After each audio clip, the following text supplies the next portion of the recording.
All right. Welcome everyone. I am Black Angel, your instructor for the third class of this course. And this class is going to be associated with the ancestors, spirit guides, spirit guardian angels, and spirit animals, basically our spiritual support team, right?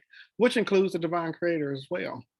And the divine creator can be presented to you however you see the divine creator, right? The same thing with your ancestors and your spiritual support team. So today, for today's class, we're going to be focusing on dealing with the type of ancestors and spirits that we allow to attach to us to support us in our divine mission. We're going to make sure that we have the right spiritual support team attached to us for our divine mission. We're going to communicate, and communicate will be through different means, whether it's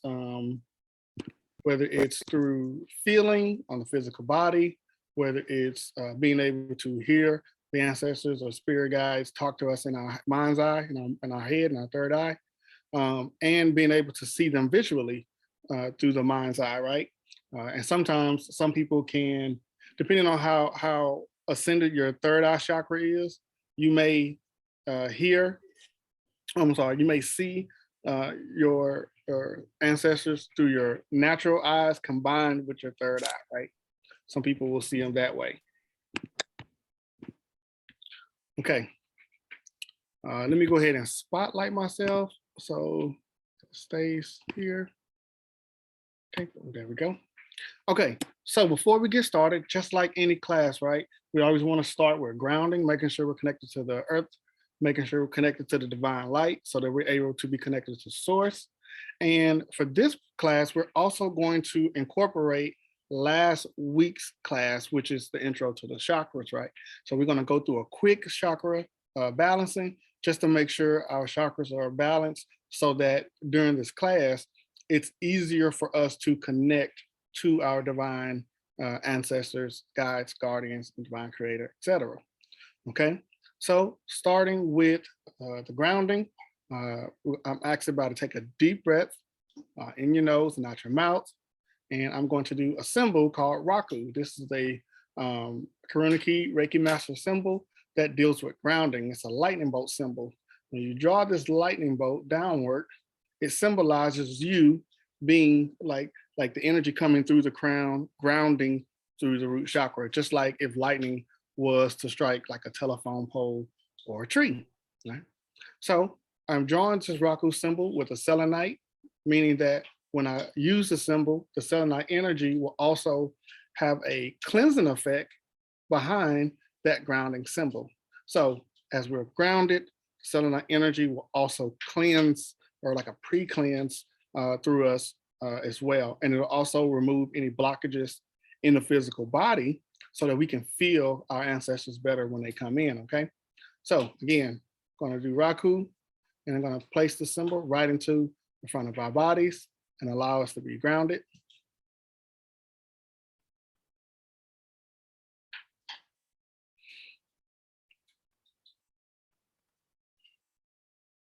So at this moment, you should be starting to feel, mainly in the center of the body, but you should start to feel like a little bit of heaviness, and then the energy making its way down to the bottom of your feet.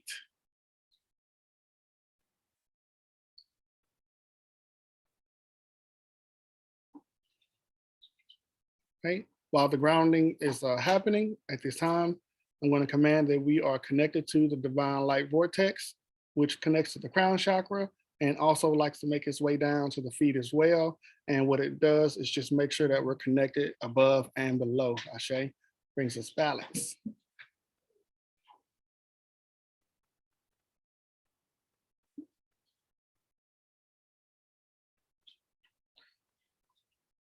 So let's just take about a minute or so and allow this grounding and being connected to the divine light to work on us.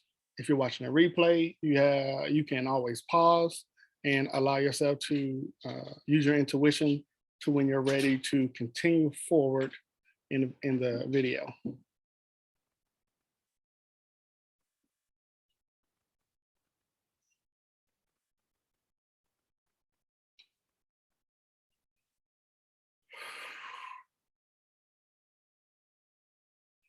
Okay, so last week we did a class on the chakras. And last week during that class, we had some commands that we would do to help each chakra, to heal each chakra. Is there anybody here present that can give us what you learned last week on what the command is to help heal each particular chakra as we go through it? Is any volunteer?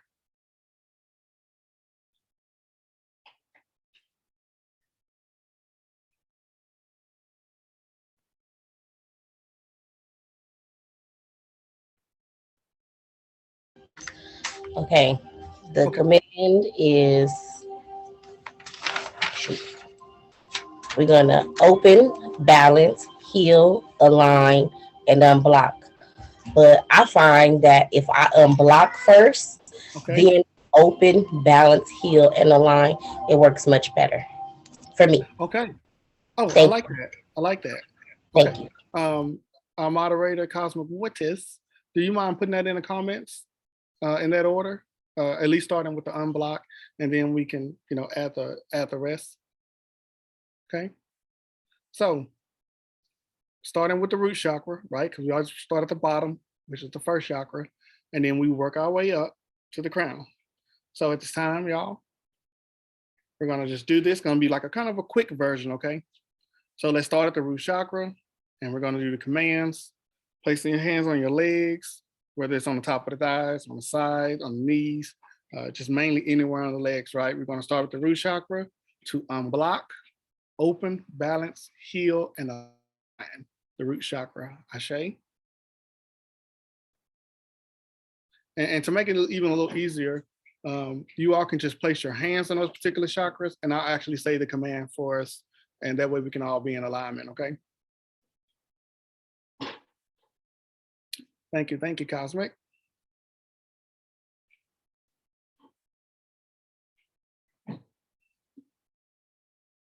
Okay, everyone put your hand on your sacral chakras, your hands on your sacral chakra.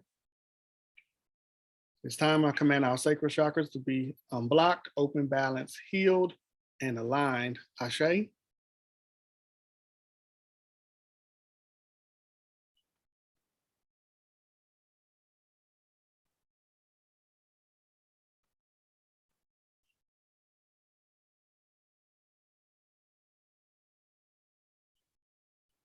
Okay, hands on the solar plexus, right over the belly button.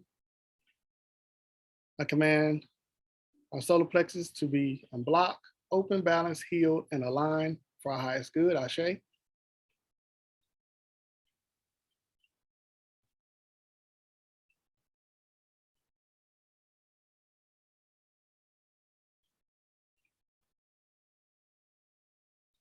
Now, usually we wouldn't do the chakras this fast, right? So this would be considered like a chakra tune-up, like just a little tune-up. Okay, hands over the heart chakra. At this time, I command our heart chakras to be unblocked, open, balanced, healed, and aligned for our highest good. Ashe.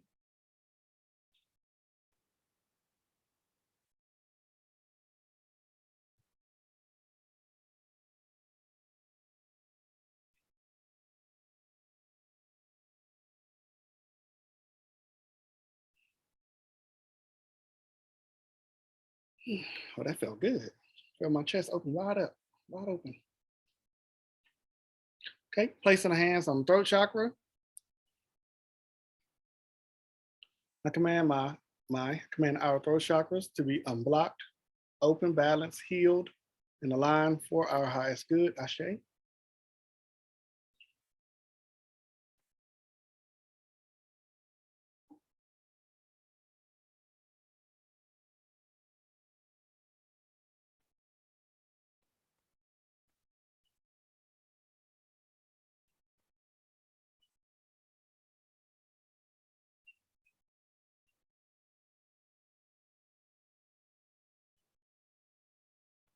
Okay, with the hands over the third eye chakra. Remember, you can do on side of the ears, over the face, one hand in the front, one in the back, whatever one makes you feel comfortable. Placing the hands over the third eye chakra, command our third eye chakras to be unblocked, open, balanced, healed, and align for our highest good. Ashe.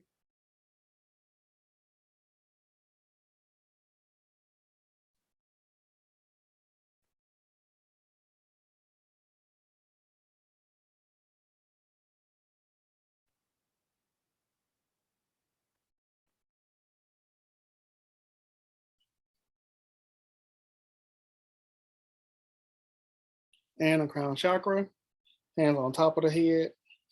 It'll be like this, whatever makes you comfortable. Okay, whatever makes you comfortable. I command our crown chakras to be open, balanced, healed, and aligned for our highest good. Let me back up. I command our crown chakras be unblocked, open, balanced, healed, and aligned for our highest good. Ashe.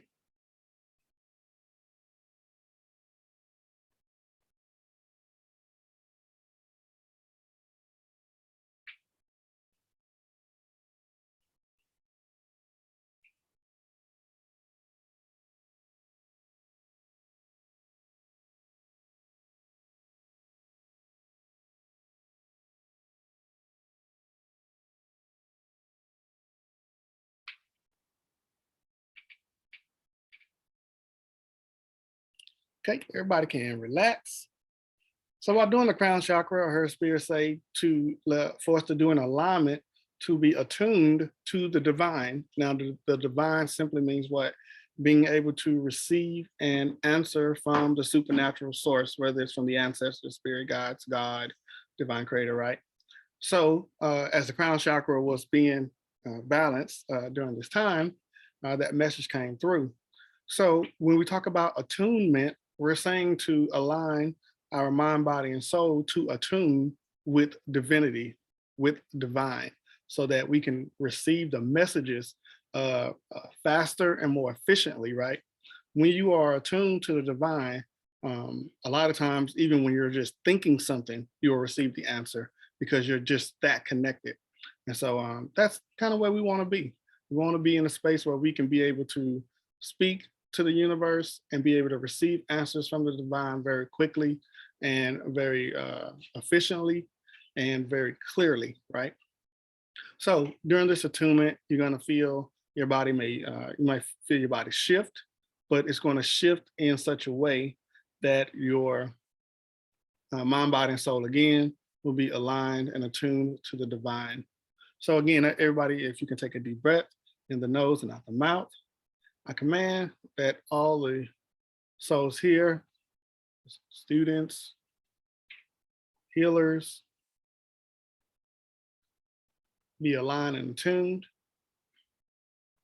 to divine source to send and receive messages needed for the highest good of their individual divine purpose and for those that they help. Ashe.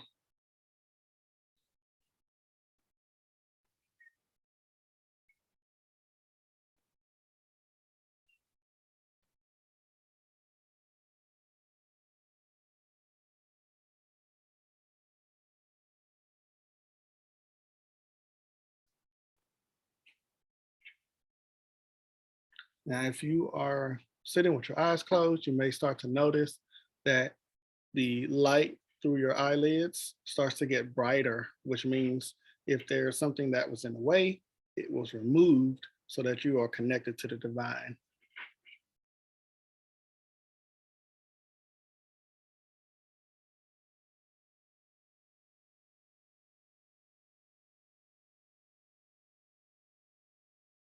All right. So hopefully everyone is feeling a little bit lighter and ready to receive our ancestors, spirit support team. Okay, so before we start, we want to make sure we call our higher self, which is our own spirit, and our soul, which is our inner self, our emotional self, back to the physical body. So the command is, I command my higher self and my inner self or soul back to my physical self, Ashe, calling it back, right? So anytime we do spiritual work, whether it's readings or healings, cleansings, we want to make sure our spirit and our soul is present so that we can be connected to the divine easier. And then we want to combine the higher self and the soul with the physical self, so it operates in one unit. We operate in one unit. I command my inner self and my higher self to be combined with my physical self to operate as one unit. Ashe. I command my higher self and my inner self, or you can say soul, back to my, or I command my higher self and my inner self to combine with my physical self to operate as one unit. Ashe.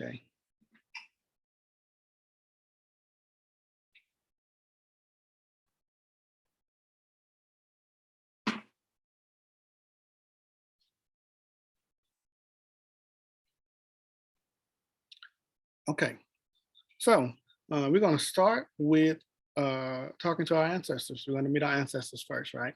Now, when we talk about meeting ancestors, who are our ancestors? Our ancestors are those who are in our lineage, in the bloodline, those who have passed away and is in the carnate stage, right? Meaning they're in the incarnate stage where they are maybe spirit guides, they can be guardian angels, they can serve many different roles and purposes while in the astral realm. Like they're still alive, right? They don't have a physical body at the time, but they still have the same consciousness.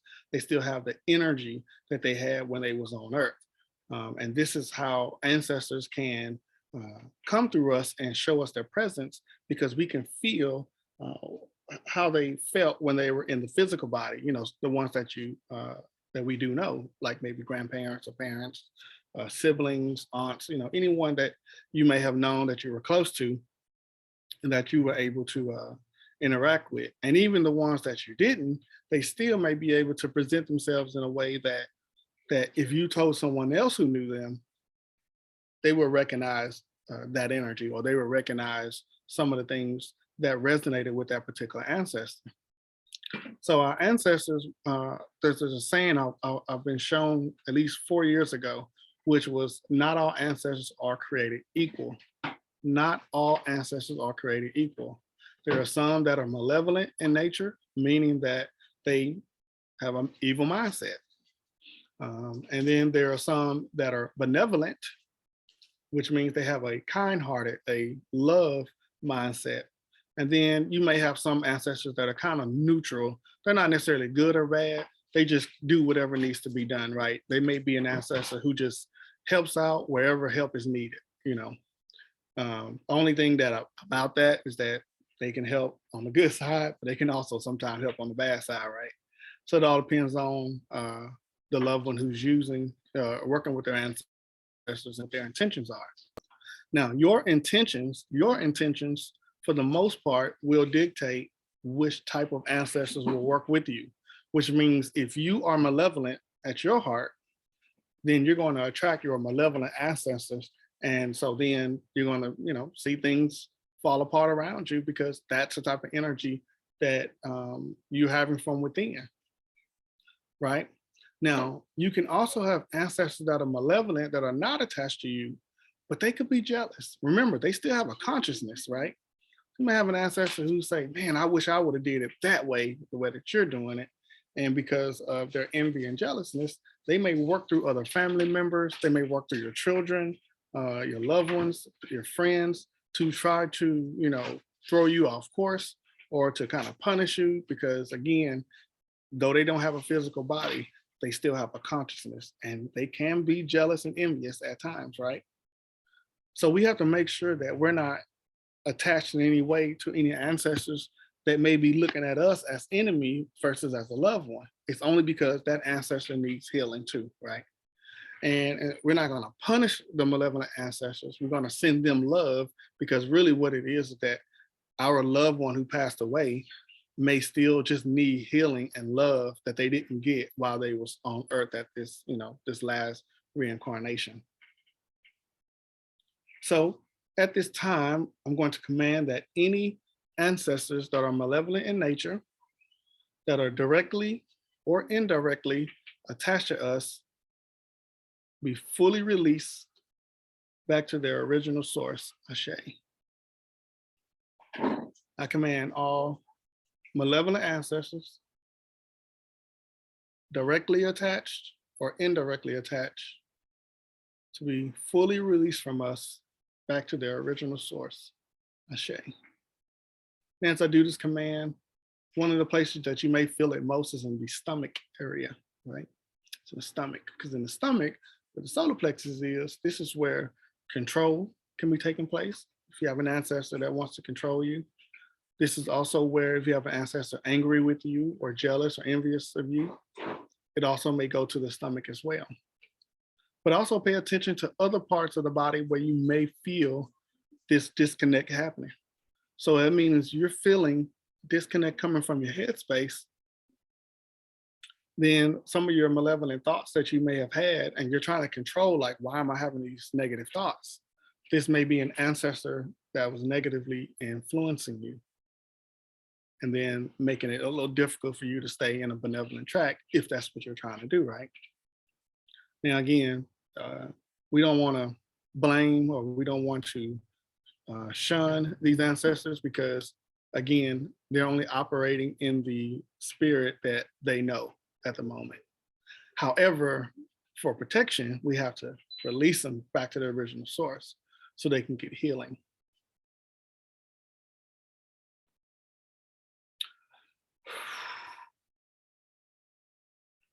Okay, I'm also hearing to address the heart chakra, that if you feel it in the heart chakra, that this could be some ancestors who may, the word trickery comes to mind, and it's like, may have guided you to some people that you shouldn't have been aligned with, meaning that there are people that that particular ancestor may align with, that they wanted to align with them through you, like channeling, using your body to, you know, live through, right? Okay, so now that we have allowed ourselves to release the malevolent ancestors, the ones that are not quite on the up and up side of the game, the ones that are, you know, not necessarily kind-hearted, and that are still living in ego and like I say, jealousy or envy or regret. Now we can call in the ancestors that we need for our divine mission. Now remember, right? You attract, for the most part, what you are. So the type of ancestors you're going to attract is how you know, what your intentions are basically inside. So if your intentions are to be benevolent, which is to be kind-hearted, which is to be loving, giving, wanting to see others grow, you know, all those so-called good words that deal with helping people heal, then that's the type of ancestors we're going to attract. So before we call in those ancestors, I'm going to, you don't have to say it out loud here, you know, but to yourself, I want you to make a decision. I want to operate in benevolence, which is again, kind-heartedness, or I want to operate in malevolence, which is evil. So, I mean, that's pretty much what it is. So once you made the decision, these are the ancestors you're going to attract. If you attract good ancestors, good things come. If you attract evil ancestors, they may help you with some evil doings that you may want to do, but just remember, okay, that all comes right back to you, right? They don't have any loyalty to you because they're malevolent. They don't care about loyalty. They'll punish the people you want, and they'll punish you along with them just because that's what they do. So make sure that you make a decision. At least in this course, I would hope that you choose to be benevolent so that you can attract the ancestors that's going to help you heal and help you grow and be prosperous, etc. So now that you made your decision, I'm going to repeat after me. I welcome in the benevolent ancestors who support me, my divine mission, and my life purpose. Ashe. I welcome in my benevolent ancestors who support me, my divine purpose and my life purpose, Ashe.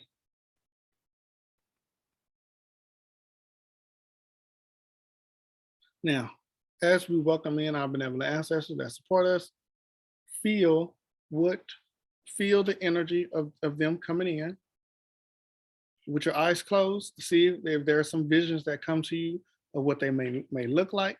If you don't see a vision of them, that's okay, because the next class we're going to focus on clairvoyance and being able to use our vision through the third eye. So if you don't see them today, that's completely okay. Listen to any voices that may come to you, that you may hear speaking in a different tone that's not your own, and just take note of it.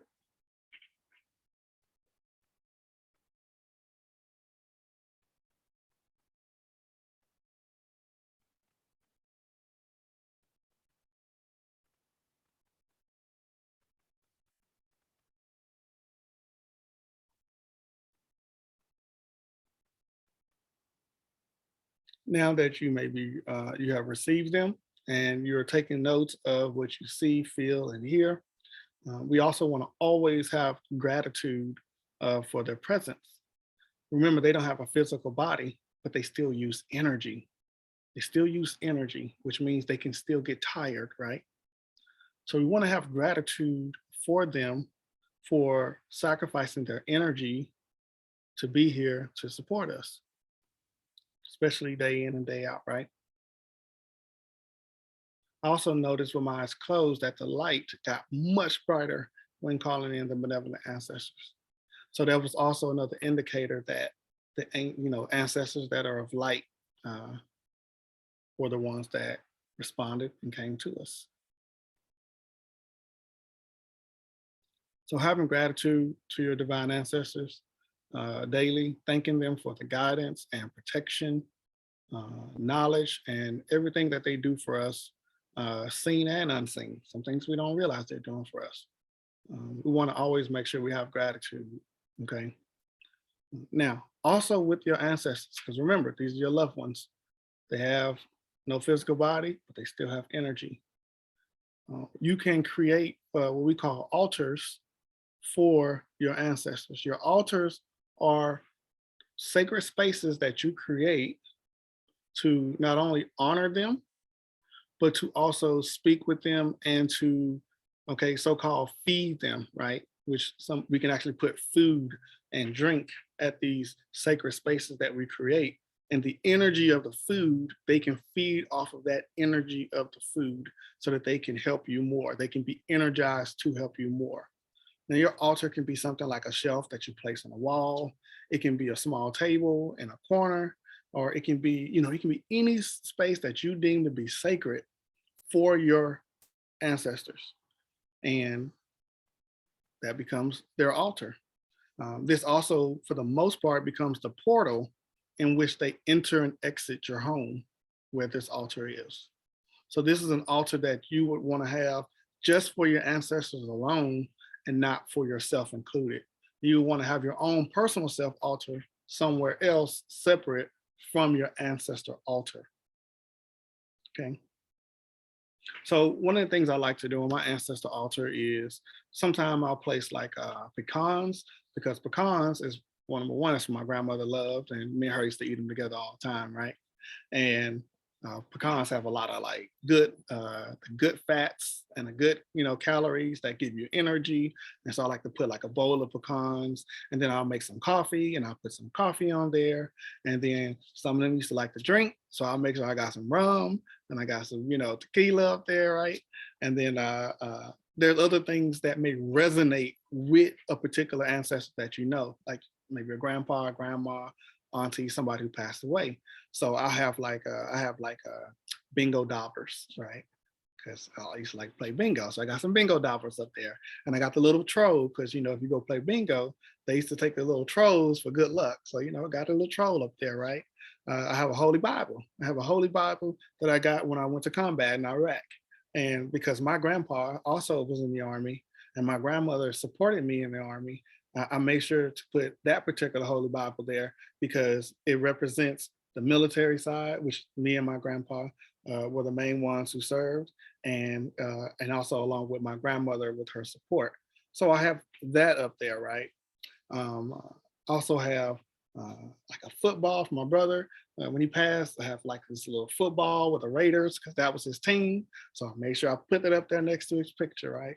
So when you do your ancestor altar for the ones that you know that you want to be still connected with, that's what you do. You honor them by placing maybe their picture and other things that you know resonates with them for those ancestors. And so that way when they come in, they can, still feel like they're at home.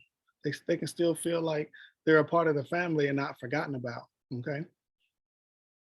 Now remember, I said something about ancestors not all being created equal.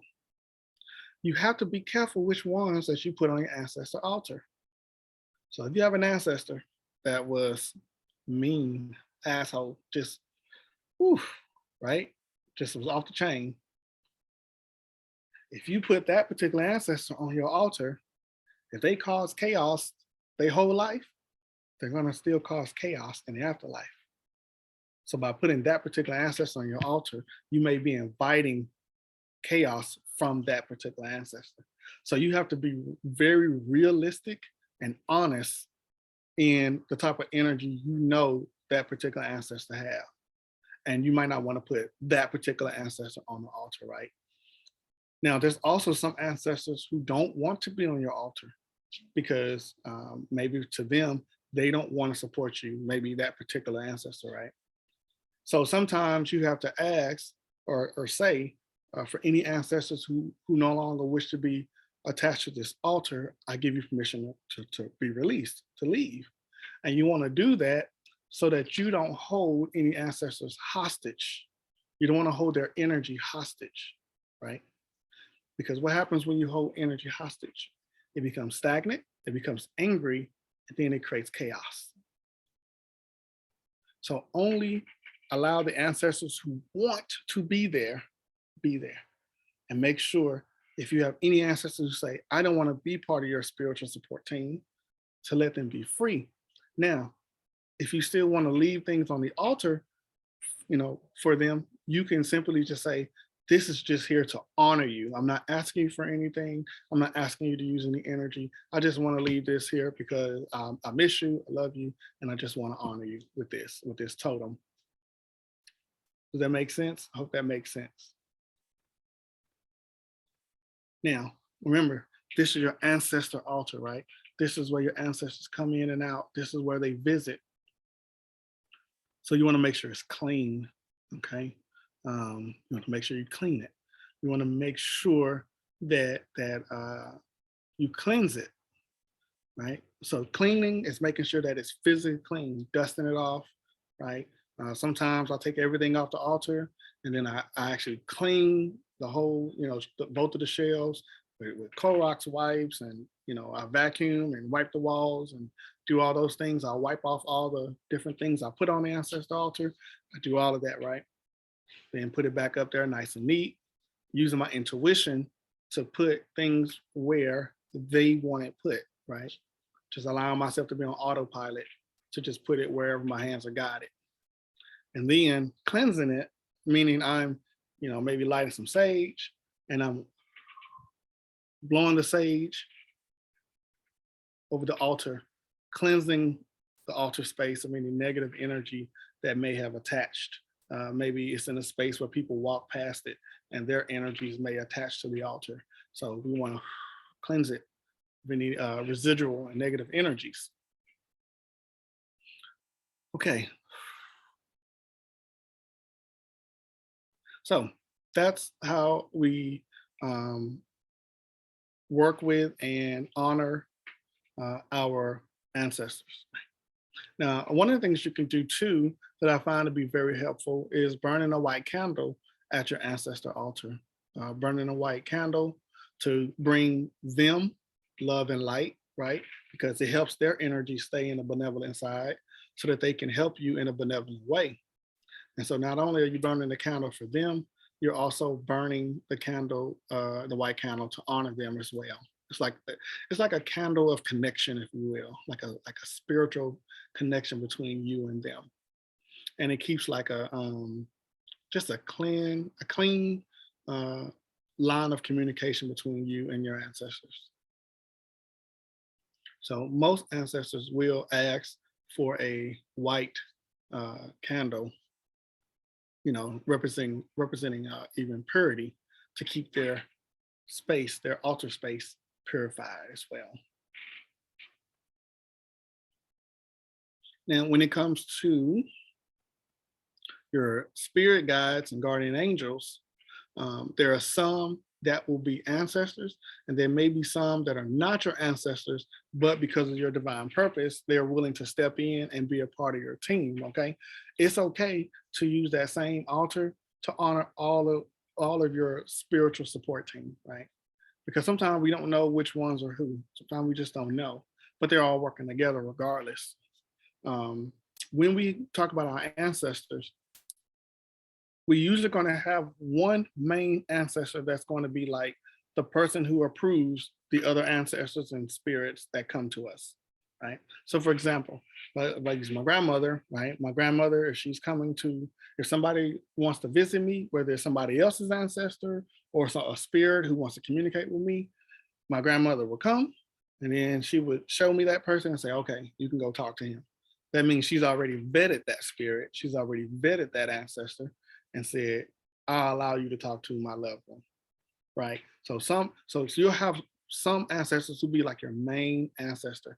They'll work in a role as being like a spirit guide and a guardian angel. You know, they make sure that everything is on the up and up, right?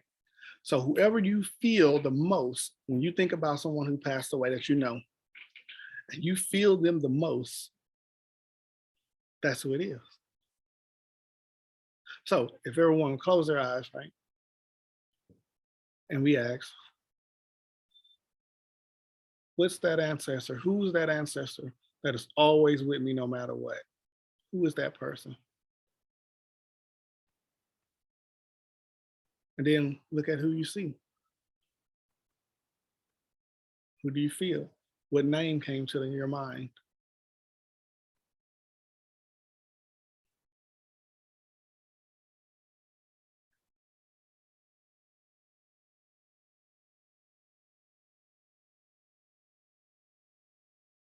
Now, once you're able to receive that, make sure you write it down so you don't forget, just in case. And then when you go create your ancestor altar or go to the one that you already may have, make sure you honor that person on that altar as well.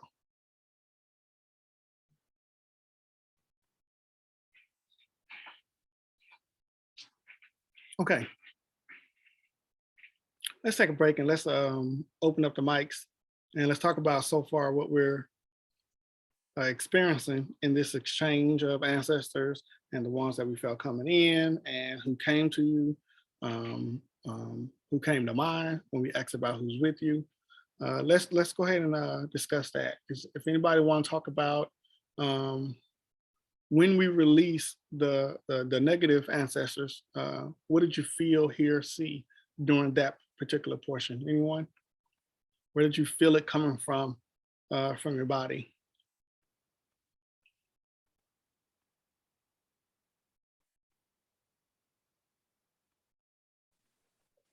Mine came out my back. Your back? Yeah. Now, this part of your back, have you had issues in that particular part of the back before? Yeah, I have. That's kind of like my spot that I always like have to like work on. I always feel like something is coming at my back. Okay. So now we can probably say now we understand that issue in your back was actually coming from an ancestor that may have not been, you know, on the good side. Okay. So then that part of your back should definitely, you know, after a day maybe shouldn't be an issue any longer because that ancestor or those ancestors are no longer attached there. Okay. Did you feel it in the front too, in the front of the chest, or just in the back? No, just in the back. But I'm like really, really tired now. I'm like extremely tired. Like I'm all of a sudden I'm just like really sleepy right now. So after Gotcha. that was released. Yeah, then that's yeah. So if that person was attached to your heart chakra in the back, then that person was probably the one that was feeding you the energy. So now with the benevolent ancestors that are attached, I would recommend that you ask them to help revive and rejuvenate you, refill you, okay? So that you can still have your energy back, but now you have a different source of energy, if that makes sense. Okay, thank you. You're welcome. Okay. Now, someone here, I felt it very heavy in the heart chakra. Is there anyone here who felt that in the chest? I did. Okay. Okay. So you felt it in your chest? Okay. Yes. Okay. Did you experience anything else during the release of any negative ancestors? I'm like extremely tired. Like I Okay. want to go to sleep. Same thing. Yeah. Yeah. Yeah. Yeah. Remember, y'all, the heart chakra, that's the center of all things, right? That's our balance. So if it comes from the heart chakra, yeah, it makes sense that you be tired.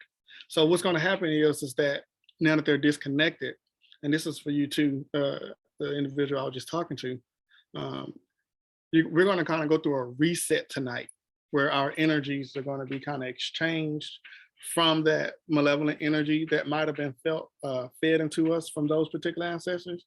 And then with the benevolent ones, they'll be able to cleanse us from that energy and put in the good energy. And by the time you wake up in the morning, you'll have benevolent energy and you'll feel lighter, but you'll have your energy back again, okay? And we'll see what else Spirit says, maybe at the end during the ancestor part, to also get your energy back as well, okay? Okay, now, when we called in the benevolent ancestors, would anyone like to share what they felt, seen, heard during that process? We call in our good ones.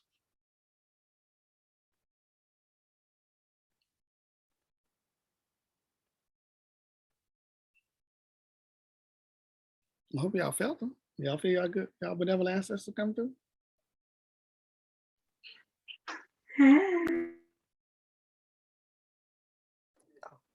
Oh, for me, Terrence, Okay. I knew it was my grandmother. I had a class in September on ancestralization in North Carolina. Okay. So I chose my grandmother on my mother's side and my grandfather. You say you chose them? Yeah, I asked them to be with me to help me out. Okay. And did you get any pushback? When I say pushback, you know how like, did you feel any hesitation in that, or did it feel very natural that they just? It was natural. Okay. It was always, we always had a love. She was like my mom, my Okay. grandmother and grandfather. I grew up a lot, on their land, learning and growing, being in nature, growing gardens and all of that. Cooking, my grandmother taught me so much. So Okay.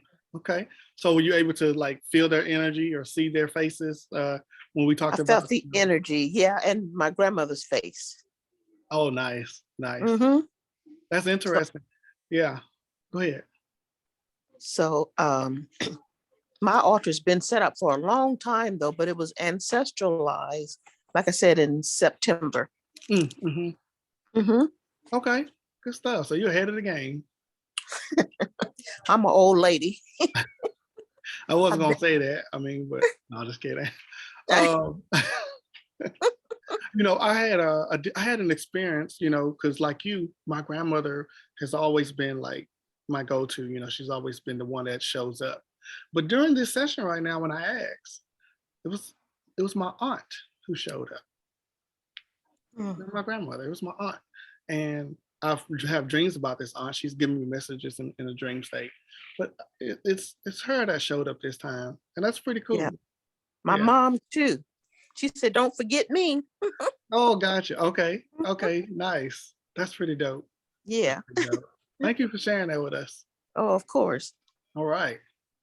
Okay. So hopefully everybody else, you was able to see and feel and just kind of know who that individual or individuals are that are supporting you, like mainly supporting you. Now you can have up to like 100 ancestors supporting you at one time, right? Don't limit to think it can only be one or two people. You can have a whole lot of spirit guides and guardian angels when it comes to who's supporting you, because they may support you in different parts of your mission. Um, and so when we talk about support, let's go into spirit guides and guardian angels, right? So a spirit guide is a spirit, right, who guides you in your life purpose and divine mission. Now, I have noticed in my experience that some may get a little confused with the spirit guide, like, well, my spirit guide, kind of like spirit guide should be doing the work for you, right? Remember, the key word in spirit guide is guide. It's the key word in there, right? It's guide, meaning what the spirit guide does is they give you little nuggets of intuition and guidance on which way to go and how to go. But they might not necessarily do it for you, right? Because if they do it for you, then they're not actually helping you grow. They're just babying you through the process. So the spirit guide job is to put you in situations to promote growth, right? Or the spirit guide might step in when you feel stuck and say, try this, do that, right? But you still have to do the work yourself.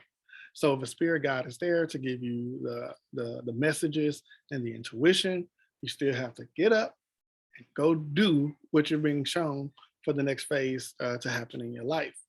So I always tell people, always honor and appreciate your spirit guides, and just remember not to rely on them so heavily that you handicap your own spiritual gifts, right?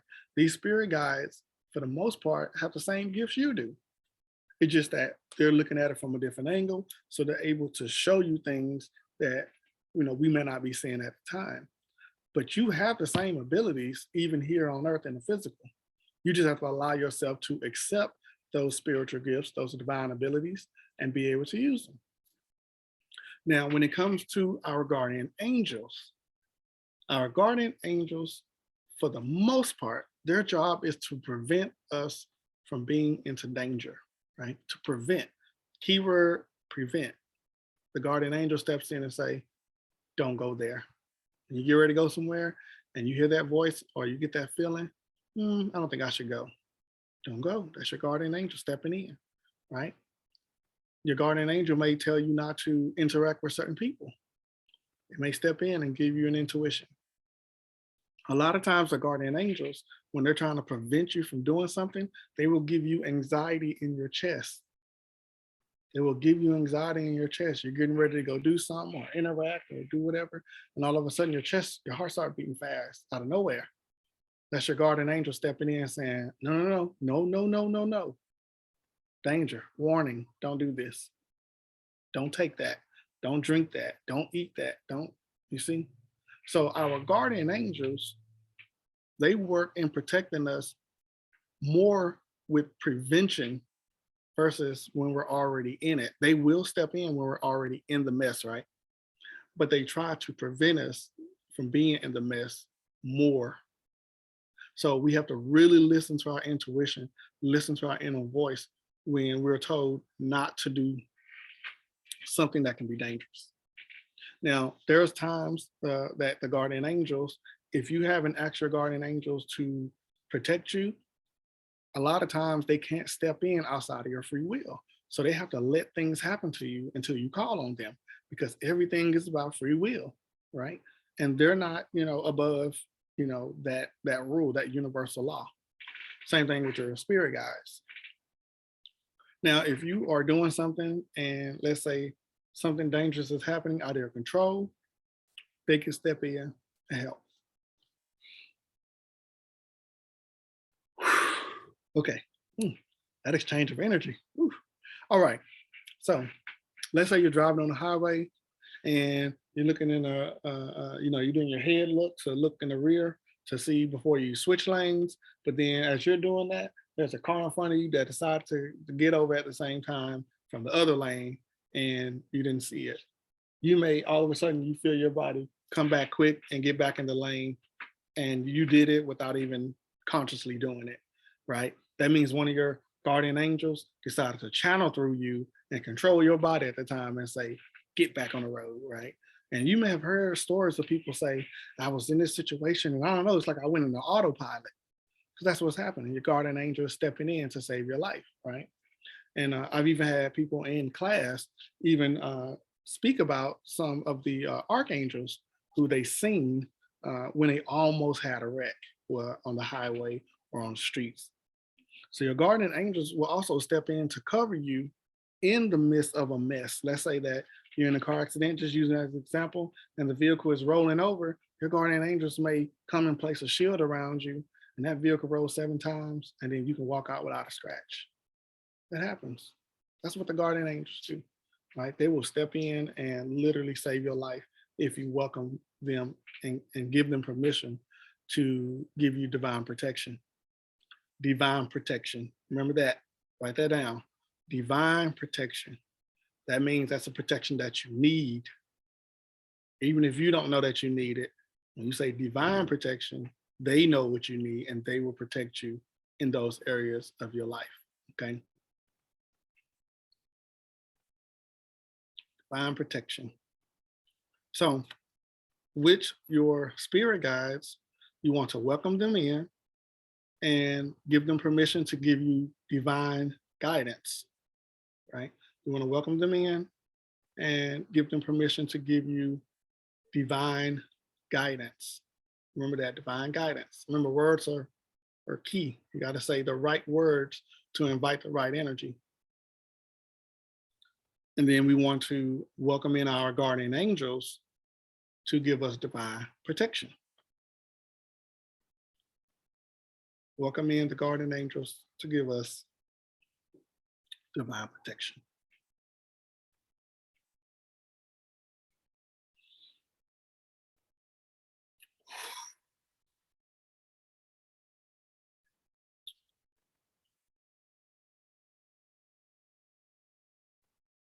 Okay, so before we move forward, I'm going to use Chokurei Reiki symbol to give us all a boost of energy, because I know, just like I said in the beginning, that during that exchange of the ancestors can be very intense.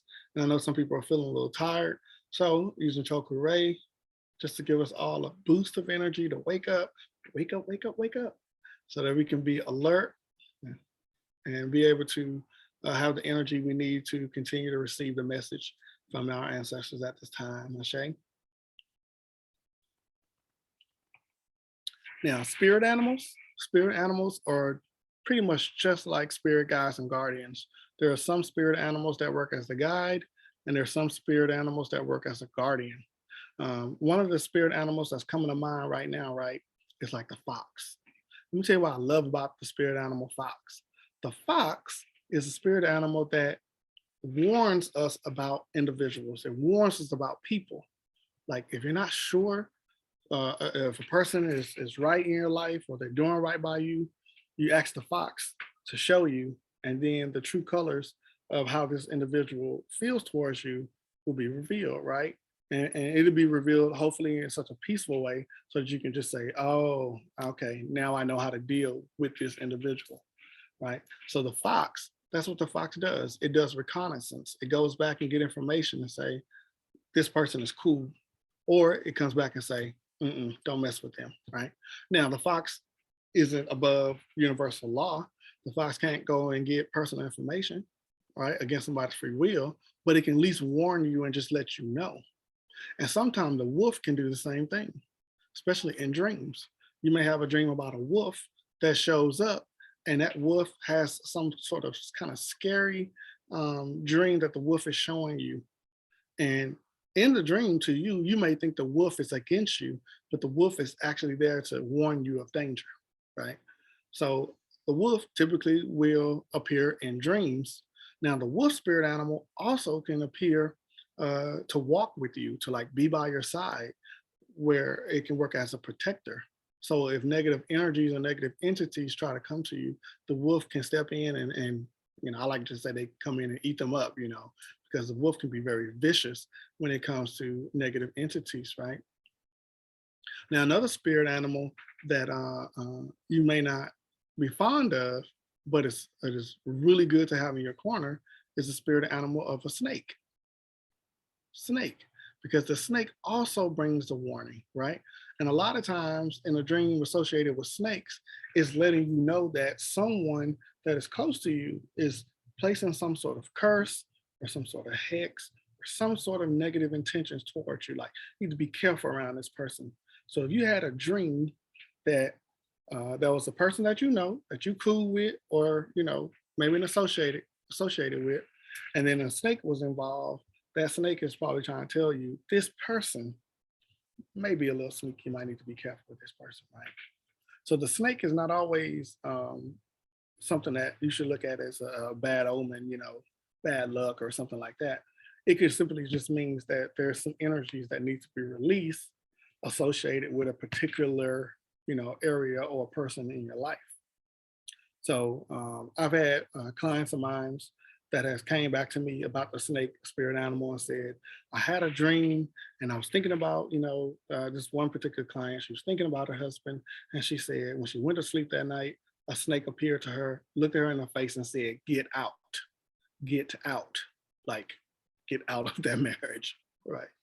She said it came that clear to her, right? So a lot of times if you allow the snake spirit animal to give you messages, it'll tell you exactly what you need to do. Okay. Another spirit animal that shows up a lot is the owl.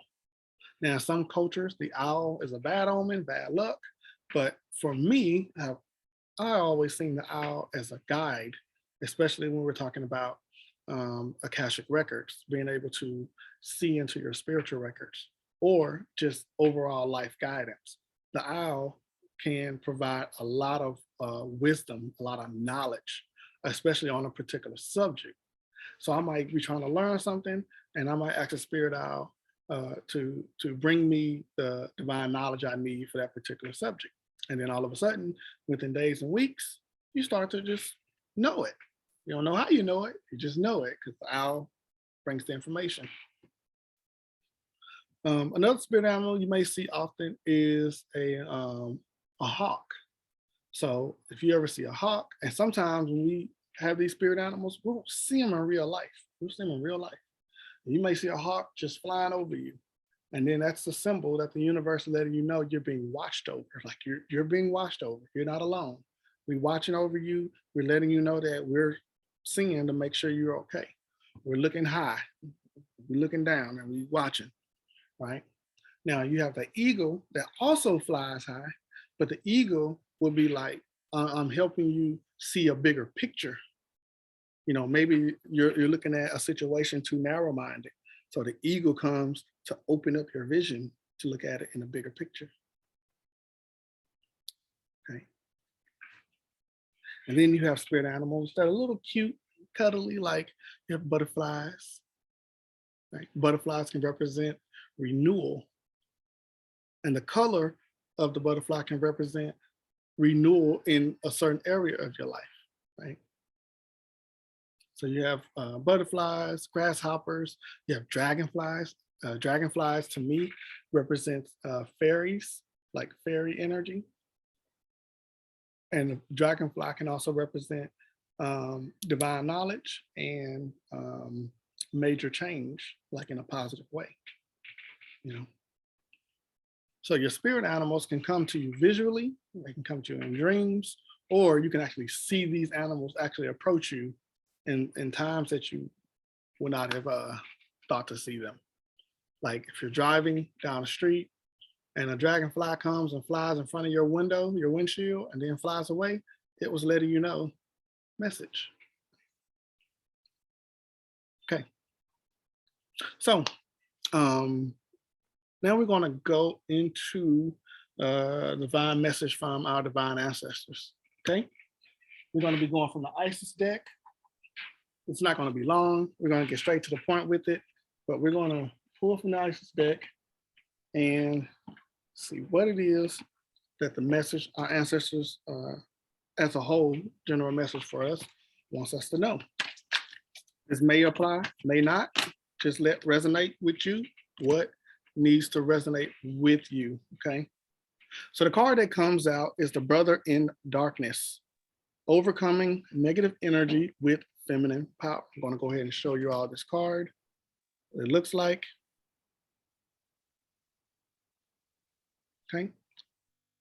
So when this card is pulled, since I've read this part in the book multiple times, this means that either someone is dealing with negative energy that's being sent to them, or negative energy they have absorbed, or negative energy they have created within themselves. So this card basically represents we need a cleanse. That's basically what it represents. We need to be cleansed. Now, this card is very appropriate when you think about the negative ancestors that were released in the beginning of the class, right? We may have released the ancestors, but did we release the negative residual energy that were associated with those particular ancestors, right? Now, when it says to overcome negative energy with feminine power, feminine energy is good for cleansing. Masculine is good for protection, but the feminine energy is good for cleansing. So when we call on the divine feminine energy, we act the divine feminine energy to cleanse us of all negative and malevolent energy that may be within us and attached to us. So again, very simple, right? I call on the divine feminine to cleanse me of all negative and malevolent energies. Ashe. I call on the divine feminine to cleanse me of all negative and malevolent energies. Ashe. So as we call on that divine feminine energy to come in and cleanse us, you will start to feel within the body and on the skin surface where the negative and malevolent energies are still attached. And the divine feminine energy is going to start to pull that energy out of you. It might take a little time to get it all cleansed. So I would recommend that before bed to do this part again. Before you go to sleep, do this again. Ask the divine feminine to remove all of the negative and malevolent energy attached to you and within you. Ashe. Okay.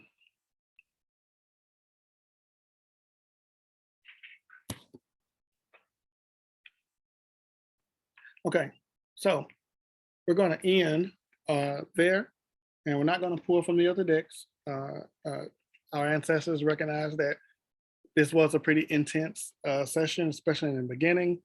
And so we're going to go ahead and conclude class this time, right? Next week, we're going to be talking about a divine sight, using our third eye to be able to receive the messages from the divine, and using our clairvoyance. And we're going to also address other spiritual gifts associated with that as well. So I hope you all were able to take some good notes. Anybody need to replay here, make sure you let me know. And for those who are purchasing this class after the fact, just make sure you rewatch it over and over again to collect the notes that you might have missed the first time you watched it. And make sure you practice what you learn, calling your ancestors, calling your spirit guides and your guardians and your spirit animals, and actually build a relationship with them. You know, try to remember daily to connect with them, because the more you connect with them, the more they're going to be able to help you and assist you in your life purpose and your divine mission. This concludes the class. I am Black Angel, and I will see y'all next week.